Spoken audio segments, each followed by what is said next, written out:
Introducción a Josué. El puente entre el Éxodo y la conquista. El libro de Josué, uno de los textos más emblemáticos del Antiguo Testamento, ocupa un lugar crucial en la narrativa bíblica como puente entre dos momentos clave de la historia de Israel, el Éxodo y la conquista de la tierra prometida. Situado inmediatamente después del Pentateuco, el libro continúa la saga iniciada por Moisés, marcando el comienzo de una nueva era para el pueblo hebreo bajo el liderazgo de Josué. Este cambio no solo es político o militar, sino también teológico y espiritual, ya que simboliza el cumplimiento de las promesas divinas hechas a Abraham siglos atrás. La figura de Josué emerge como una pieza central en esta transición. Nombrado sucesor directo de Moisés por Dios mismo, Números 27, 18 a 23, Josué encarna tanto la continuidad como la renovación dentro del liderazgo israelita. Su misión no se limita a guiar al pueblo hacia la tierra de Canaán. También debe consolidar la fe y la obediencia de Israel hacia Yahvé frente a los desafíos de la guerra y la cohabitación con otras culturas. Esta dualidad lo convierte en un líder complejo y multifacético, cuya autoridad proviene tanto de su lealtad personal a Dios como de su capacidad para inspirar confianza en el pueblo. Desde una perspectiva histórica, el libro de Josué refleja un período de transformación significativo para Israel. Tras décadas de peregrinaje en el desierto, los israelitas están listos para establecerse como una nación sedentaria, abandonando su vida nómada. Sin embargo, este proceso implica enfrentarse a pueblos fuertemente arraigados en la región de Canaán, conocidos por sus prácticas religiosas paganas y su resistencia a ser desplazados. Para comprender mejor este contexto, es necesario considerar que Canaán no era simplemente un territorio geográfico, sino un espacio cargado de significados espirituales y políticos. La conquista de estas tierras representa, por tanto un acto de justicia divina como una prueba de fe para el pueblo elegido. Teológicamente, el libro de Josué está profundamente imbuido de temas como la fidelidad a las promesas divinas, la santidad como requisito para la posesión de la tierra y la soberanía de Dios sobre las naciones. Estos elementos no solo estructuran la narrativa, sino que también subrayan la importancia de la obediencia como condición indispensable para recibir las bendiciones divinas. A lo largo del texto, se enfatiza repetidamente que la victoria de Israel no depende de su fuerza militar, sino de su relación con Yahvé, quien actúa como el verdadero protagonista de la historia. En resumen, el libro de Josué no es solo una crónica de batallas y conquistas, sino una obra rica en simbolismos y lecciones espirituales. Su relevancia radica en cómo narra la transición de un pueblo errante a una nación establecida, guiada por un líder que personifica la confianza en el poder de Dios. Este marco contextual nos prepara para adentrarnos en una exploración detallada de los eventos y mensajes que conforman esta fascinante parte de la Biblia. La misión divina de Josué, liderazgo y promesas. El llamado de Josué como líder de Israel marca un momento crucial en la trayectoria del pueblo hebreo. En el libro de Números 27:15 a 23, Moisés, consciente de su inminente partida, implora a Dios que designe un sucesor capaz de guiar a Israel hacia la tierra prometida. Es en este contexto que Dios elige a Josué, hijo de Nun, destacándolo por su espíritu y su devoción. Toma a Josué, hijo de Nun, varón en quien hay espíritu, y pon tu mano sobre él, ordena el Señor. Números 27:18. Este acto de imposición de manos simboliza la transferencia formal de autoridad y la confirmación divina de su liderazgo. Josué no era un desconocido en la comunidad israelita. Desde su juventud había demostrado ser un hombre de fe y valentía. Como uno de los 12 espías enviados a explorar Canaán durante el Éxodo, números 13 a 14, Josué, junto con Caleb, fue uno de los pocos que creyó en la posibilidad de conquistar la tierra prometida, incluso cuando otros se dejaron llevar por el temor. Esta lealtad a la voluntad de Dios y su confianza en las promesas divinas lo convirtieron en un candidato ideal para el liderazgo. Sin embargo, su papel no sería fácil. Debía no solo dirigir al pueblo en la batalla, sino también mantener su compromiso con Dios frente a las tentaciones y adversidades que encontrarían en Canaán. El mensaje divino que recibe Josué antes de emprender la gran misión queda plasmado en las palabras de Dios al inicio del libro de Josué. Mira que te mando que te esfuerces y seas valiente. No temas ni desmayes, porque Jehová tu Dios estará contigo en donde quiera que vayas. Josué 1:9. Este mandato no solo contiene una promesa de protección divina, sino también una clara exhortación a la fortaleza moral y espiritual. Josué debía liderar con coraje, pero ese coraje debía estar anclado en la confianza absoluta en Dios. Cada paso que diera, cada decisión que tomara, debía estar respaldado por la convicción de que Yahvé estaba a su lado. Esta responsabilidad espiritual se extiende más allá del ámbito militar. Josué también debía asegurar que el pueblo de Israel mantuviera su pacto con Dios. La conquista de Canaán no era simplemente una expansión territorial, era una misión sagrada, destinada a purificar la tierra de influencias idólatras y establecer un reino cuyo fundamento fuera la obediencia a las leyes divinas. Por ello, Josué no solo recibió instrucciones sobre cómo organizar las campañas militares, sino también sobre cómo conducir al pueblo en su relación con Dios. En Deuteronomio 31, 7-8, Moisés le dice públicamente: «Sé fuerte y valiente, porque tú meterás a este pueblo en la tierra que juró Jehová a sus padres darles». Estas palabras subrayan la dimensión profética y escatológica de su misión, pues la entrada en Canaán simboliza el cumplimiento de las promesas hechas a Abraham, Isaac y Jacob. La naturaleza dual de la misión de Josué, liderar en la guerra y guiar en la fe, queda evidente en los primeros capítulos del libro. Antes de cruzar el Jordán, Josué envía a 2 espías para explorar Jericó, una acción que refleja tanto su prudencia estratégica como su disposición a buscar sabiduría divina en cada paso. Además, su insistencia en la santificación del pueblo antes de la travesía del río, Josué 3:5, demuestra su preocupación por preservar la pureza espiritual del pueblo. Esta combinación de estrategia militar y fidelidad espiritual define el carácter de Josué como líder. En última instancia, el llamado de Josué no solo transforma su vida personal, sino que redefine la identidad y el propósito del pueblo de Israel.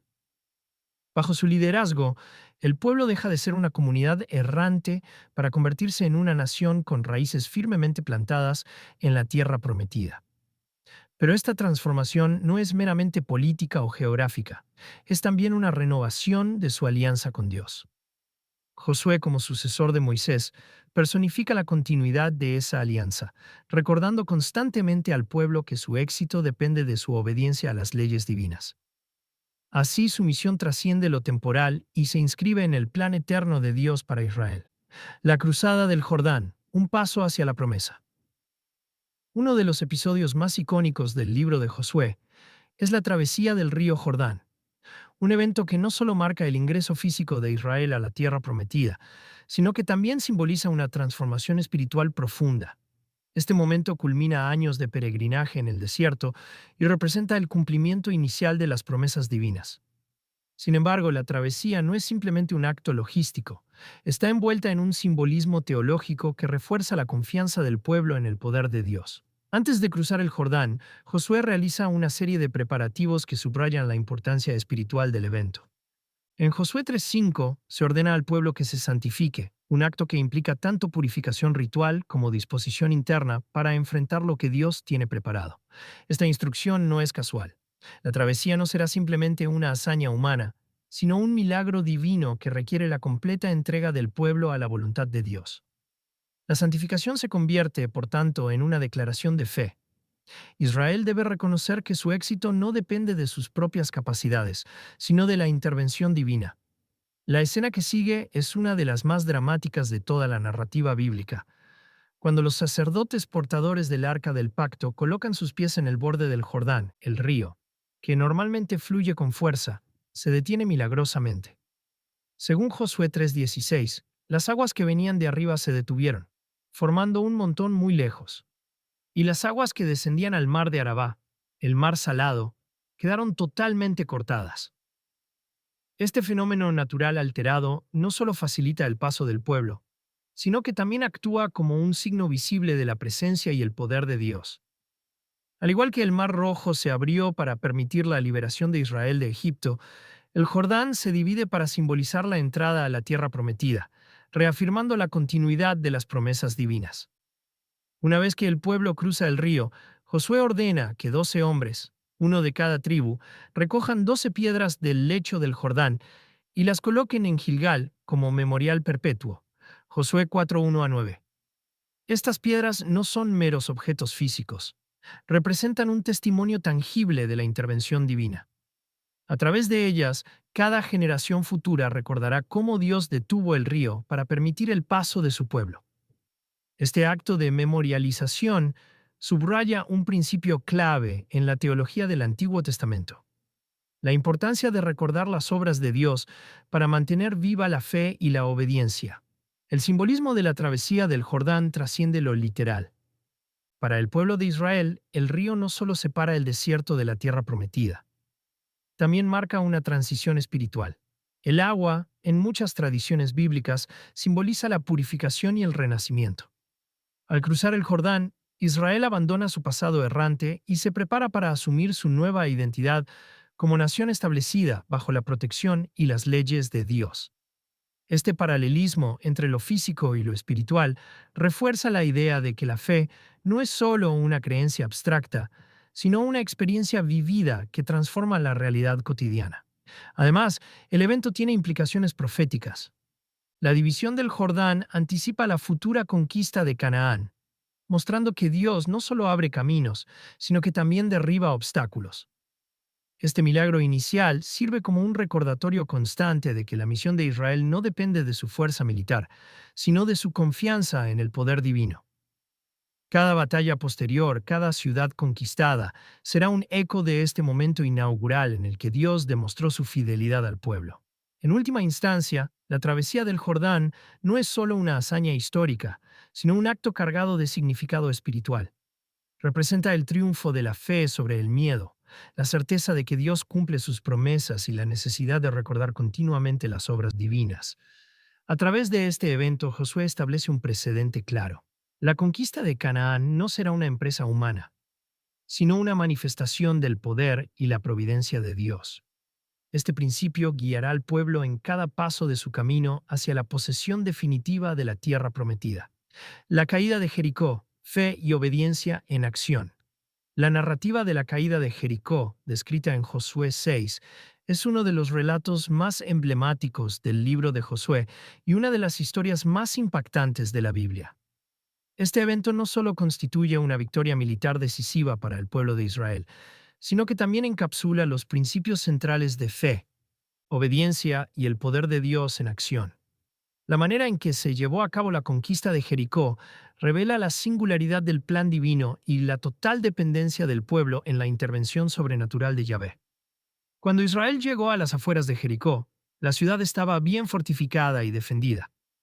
Sus altas murallas simbolizaban un obstáculo aparentemente insuperable para un pueblo sin experiencia en la guerra urbana ni tecnología avanzada. Sin embargo, Dios reveló a Josué un plan poco convencional.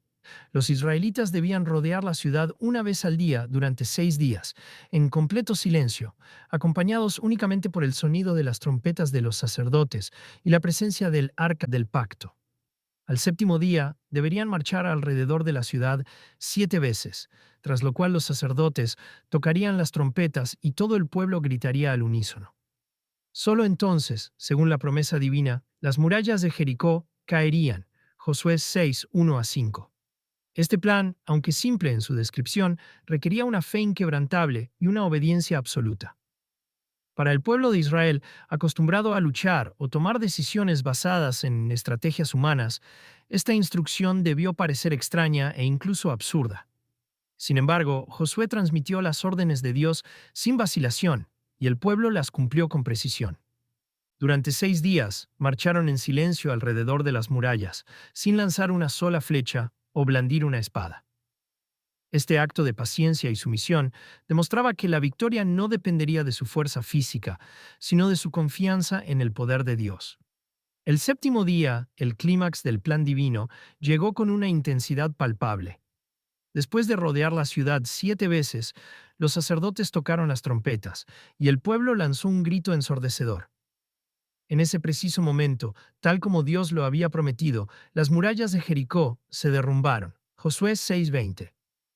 Este evento milagroso no solo aseguró la primera gran victoria de Israel en Canaán, sino que también reforzó la idea de que el éxito del pueblo dependía de su fidelidad a las instrucciones divinas. Aunque la estrategia parecía improbable desde una perspectiva humana, su ejecución exitosa demostró que Dios tenía el control absoluto sobre la situación. Sin embargo, la caída de Jericó no fue simplemente un acto militar. También tuvo importantes implicaciones espirituales. La destrucción de las murallas simbolizaba la eliminación de las barreras que separaban a Israel de la posesión de la tierra prometida. Además, la instrucción de consagrar la ciudad y todas sus riquezas al Señor, Josué 6:17-19, subrayó la santidad de la misión.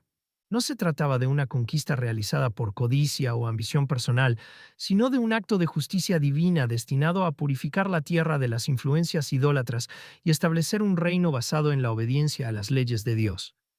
A pesar de la claridad del plan divino, hubo quienes desobedecieron, demostrando las consecuencias devastadoras de apartarse de la voluntad de Dios. En Josué 7 se narra el incidente de Acán, quien desobedeció las instrucciones al apropiarse de objetos consagrados durante el saqueo de Jericó. Este acto de desobediencia provocó la ira de Dios y llevó a una derrota humillante en la siguiente batalla contra la ciudad de Hai. Este episodio sirvió como una advertencia clara. La prosperidad de Israel estaba intrínsecamente ligada a su fidelidad a las instrucciones divinas. La lección de Acán no solo subraya la seriedad de la obediencia, sino también la necesidad de mantener la integridad del pacto entre Dios y su pueblo. La caída de Jericó también ejemplifica el principio de que la fe y la obediencia van de la mano. La fe no es simplemente una creencia pasiva. Implica una acción concreta basada en la confianza en las promesas divinas. Marchar en silencio alrededor de una ciudad fortificada sin lanzar un ataque físico puede parecer contraintuitivo. Pero para Israel, este acto de obedecer sin cuestionar demostró su completa dependencia de Dios. La victoria final no fue el resultado de la fuerza militar, sino de la fidelidad del pueblo a las instrucciones divinas.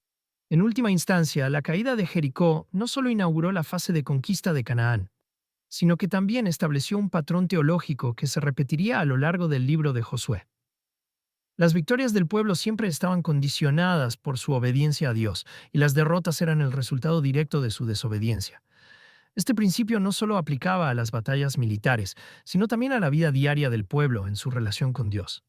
La historia de Jericó, por tanto, no es solo un relato histórico, sino una poderosa lección sobre la importancia de la fe activa y la obediencia incondicional en la vida del creyente. Las batallas posteriores, victoria, desobediencia y lecciones de fidelidad. Tras la espectacular caída de Jericó, el pueblo de Israel continuó su avance hacia la conquista de Canaán, enfrentándose a nuevas ciudades y desafíos que pusieron a prueba tanto su fe como su disciplina. Sin embargo, estas siguientes campañas no fueron tan lineales como la victoria en Jericó. En particular, la batalla contra Hai y los sucesos relacionados con el pecado de Acán ilustran cómo la desobediencia puede tener consecuencias devastadoras, mientras que las posteriores victorias, como la de Gabaón y Hazor, destacan la importancia de la unidad y la confianza en Dios. La derrota inicial ante Hai, Josué 7, marcó un punto de inflexión en la narrativa. Confundidos por su fracaso, los israelitas pronto descubrieron que su derrota no era el resultado de una falta de habilidad militar, sino de la desobediencia de uno de sus miembros. Acán, un soldado de la tribu de Judá, había desobedecido las instrucciones divinas al tomar objetos consagrados durante el saqueo de Jericó. Este acto de codicia violó el pacto de consagración que Dios había establecido para la ciudad, manchando a toda la comunidad con su pecado. La severidad de las consecuencias, la muerte de 36 hombres en la batalla y la derrota humillante subrayó la gravedad de la desobediencia individual en el contexto de la misión colectiva. El castigo de Acán, ejecutado mediante lapidación y la destrucción de su familia y posesiones, Josué 7, 24, 25, 26, sirvió como una advertencia clara. La fidelidad a las instrucciones divinas no era negociable, y cualquier desviación podría poner en peligro el éxito del pueblo. Sin embargo, la restauración de la relación entre Israel y Dios después del pecado de Acán permitió que las campañas militares continuaran con renovada confianza. En la reconquista de Hai, Josué 8, Josué aplicó una estrategia astuta que combinaba tácticas militares humanas con la guía divina. El plan consistió en fingir una retirada para atraer a los habitantes de Hai fuera de la seguridad de sus murallas, dejando la ciudad vulnerable al ataque sorpresa de una segunda división israelita. Este éxito, contrastado con la anterior derrota, ilustra cómo la obediencia restaurada podía revertir incluso las situaciones más difíciles. La destrucción completa de Hai y la construcción de un altar en el monte Ebal, Josué 8:30 a 35, reafirmaron el compromiso del pueblo con la ley de Dios, marcando un momento de unidad espiritual y nacional. Otro episodio significativo ocurrió durante la interacción con los Gabaonitas, narrada en Josué 9. Temiendo ser destruidos por los israelitas, los habitantes de Gabaón recurrieron a un engaño ingenioso, haciéndose pasar por viajeros de un país lejano para obtener un pacto de paz. Aunque Josué y los líderes israelitas cayeron en el engaño debido a su falta de consulta con Dios, el hecho de haber jurado proteger a los Gabaonitas obligó al pueblo a cumplir su palabra. Este incidente, aunque inicialmente frustrante, demostró la importancia de honrar los compromisos, incluso cuando estos surgieran de errores humanos. Los Gabaonitas, ahora aliados de Israel, jugaron un papel crucial en las siguientes campañas, especialmente durante la coalición de reyes amorreos que intentaron destruir a Gabaón. Josué 10. En esta batalla, el poder divino se manifestó nuevamente de manera extraordinaria. Con fenómenos como la prolongación del día, el sol se detuvo, para permitir la victoria total de Israel. Josué 10, 12 a 14. Finalmente, la campaña contra Hazor y las ciudades del norte. Josué 11 consolidó la dominación israelita sobre gran parte de Canaán. Aunque enfrentaron a una coalición formidable liderada por Jabín, rey de Hazor, la victoria de Israel fue contundente gracias a la intervención divina. La destrucción de Hazor, una de las ciudades más poderosas de la región, simbolizó el colapso de la resistencia organizada contra Israel. Este triunfo no solo aseguró el control territorial, sino que también reforzó la idea de que la posesión de la tierra era un acto de justicia divina, destinado a eliminar las influencias idólatras y establecer un reino basado en la obediencia a Dios. Estas batallas posteriores ofrecen lecciones profundas sobre la naturaleza de la fe y la obediencia. La derrota en Hai y el pecado de Acán destacaron cómo la desobediencia individual puede tener repercusiones colectivas, mientras que las victorias en Gabaón y Hazor subrayaron la importancia de la unidad, la estrategia y la confianza en Dios. Cada episodio contribuyó a moldear la identidad de Israel como una nación cuya fuerza residía no en su poder militar, sino en su relación con el Dios que los guiaba. A través de estos eventos, el libro de Josué reitera un principio constante. La fidelidad a Dios es la clave para superar los obstáculos y alcanzar el propósito divino. Distribución de la tierra prometida. Pacto, justicia y legado espiritual. Una vez consolidada la conquista de Canaán, el libro de Josué entra en una nueva fase centrada en la distribución de la tierra prometida entre las tribus de Israel. Este proceso, descrito principalmente en los capítulos 13 al 21, no solo tiene implicaciones prácticas para el establecimiento del pueblo como nación, sino que también refleja principios teológicos fundamentales relacionados con el pacto divino, la justicia divina y el legado espiritual de Israel. La forma en que se asignaron las tierras, las decisiones de Josué y el papel de las tribus en este proceso destacan la importancia de la obediencia y la equidad como pilares de la sociedad israelita bajo la guía de Dios. La distribución de la tierra se llevó a cabo conforme a las instrucciones previamente establecidas en el libro de Números y Deuteronomio, donde se delinearon las porciones territoriales para cada tribu. Sin embargo, esta asignación no fue un acto arbitrario o humano. Fue presentada como una manifestación directa de la fidelidad de Dios a su pacto con Abraham, Isaac y Jacob. En Josué 13:6 se menciona explícitamente que la división de la tierra se hizo según sus tribus, lo que subraya la intención divina de otorgar a cada tribu una herencia específica dentro de la tierra prometida. Este acto de reparto no solo cumplió una promesa ancestral, sino que también simbolizó el establecimiento de un orden justo y equitativo bajo la soberanía de Yahvé. Un aspecto notable de la distribución fue que el método utilizado para asignar las porciones territoriales. En Josué 18:10 se describe cómo Josué sorteó las tierras entre las tribus restantes, utilizando el sistema de lotería como un medio para garantizar la imparcialidad y la intervención divina en el proceso. Este método, conocido como el sorteo de la suerte, no era visto como un acto aleatorio, sino como una forma de dejar en manos de Dios la decisión final sobre quién recibiría qué territorio. Esto refleja una profunda confianza en la justicia divina, ya que se creía que Dios guiaba el resultado del sorteo para asegurar que cada tribu recibiera exactamente lo que le correspondía según su número, necesidades y destino dentro del plan divino. Sin embargo, la distribución de la tierra también incluyó decisiones específicas tomadas por Josué, que demostraron su liderazgo sabio y justo. Un ejemplo destacado es la asignación de ciudades de refugio, descritas en Josué 20. Estas ciudades, dispersas estratégicamente por todo el territorio, servían como lugares seguros para aquellos que cometieran homicidios involuntarios, protegiéndolos de la venganza de los parientes de la víctima hasta que pudieran ser juzgados.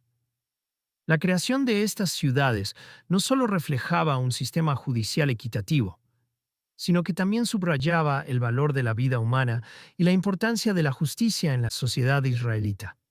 Este acto de previsión por parte de Josué demostró su compromiso con el establecimiento de una comunidad gobernada por principios éticos y morales derivados de la ley de Dios. Además, la distribución de la tierra incluyó la asignación de ciudades a los levitas, la tribu dedicada al servicio religioso y al cuidado del tabernáculo. Josué 21.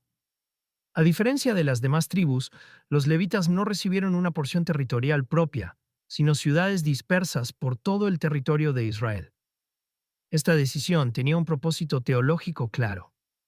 Al no poseer tierras agrícolas, los levitas dependían completamente del apoyo de las demás tribus, lo que les permitía centrarse en su misión espiritual y pastoral. Además, su presencia en diferentes regiones aseguraba que la enseñanza de la ley y la adoración a Dios estuvieran accesibles para todo el pueblo. Este arreglo no solo fortaleció el vínculo entre las tribus, sino que también garantizó que la fe y la obediencia a Dios permanecieran como prioridades centrales en la vida de la nación. Las decisiones de Josué durante la distribución de la tierra también destacaron su papel como líder visionario y mediador. En Josué 19:49-50 se narra cómo Josué recibió su propia herencia en Timnat Sera, una ciudad ubicada en la región montañosa de Efraín.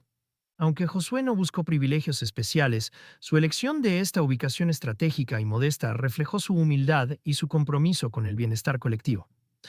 Al mismo tiempo, su participación en el proceso de reparto reforzó su autoridad como líder designado por Dios, asegurando que las decisiones finales fueran aceptadas por todo el pueblo.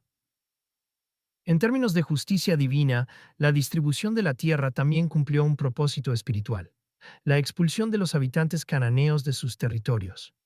Según el libro de Josué, la posesión de la tierra por parte de Israel no fue simplemente un acto de conquista militar, sino una expresión de la justicia divina contra las naciones que habían corrompido la tierra con sus prácticas idólatras y su rechazo a Dios. En Josué 24:13 Dios declara: Os he dado una tierra que no labrasteis, y ciudades que no edificasteis, para que habitéis en ellas, viñas y olivares que no plantasteis, de los cuales coméis. Este versículo subraya que la posesión de la tierra no era un derecho ganado por el esfuerzo humano, sino un regalo divino condicionado a la obediencia y la santidad del pueblo. Finalmente, la distribución de la tierra dejó un legado espiritual duradero para Israel. Al establecerse en sus respectivas porciones, las tribus no solo obtuvieron un hogar físico, sino también una identidad compartida como pueblo elegido por Dios. Este proceso de asentamiento marcó el comienzo de una nueva etapa en la historia de Israel, donde la fe y la obediencia a las leyes divinas se convirtieron en los cimientos de su existencia como nación.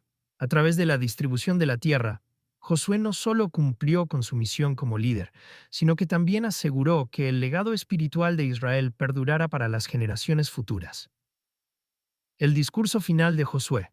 Recordando la fidelidad divina, el libro de Josué llega a su clímax con el emocionante discurso de Josué a su pueblo. Un momento que sintetiza las experiencias vividas y ofrece una poderosa exhortación hacia el futuro. En Josué 23 y 24, el anciano líder se dirige a Israel en Shechem, un lugar cargado de significado histórico y espiritual, para recordarles las grandes obras de Dios y renovar su compromiso con el pacto divino.